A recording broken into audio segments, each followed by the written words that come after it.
এখানে একটা জিনিস দেখবেন আপনারা যে একই জায়গায় করে আমরা করি তাদের একটা তাদের ফ্যামিলি আছে তারা বলতে পারে তাদের একটা নিশ্চিত ভবিষ্যৎ আছে।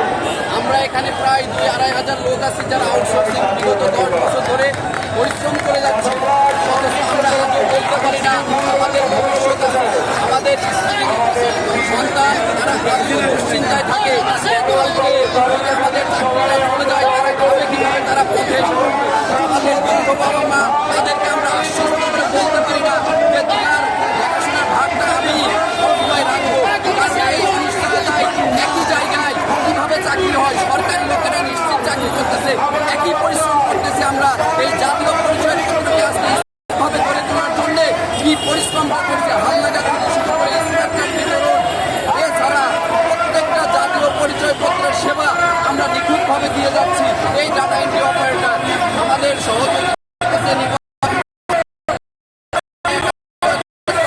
যে আমরা এই আছি এই নাই, এই বৈষম্যের যে কারণে আন্দোলন করে ছাত্র হয় না, এই বৈষম্য দূর করছে, সেই জায়গা থেকে এই বৈষম্য থাকে আমরা কিভাবে টিকবো। এই জন্য এই সরকারের কাছে দাবি যে আমাদের এই দাবি ম্যান্ডেট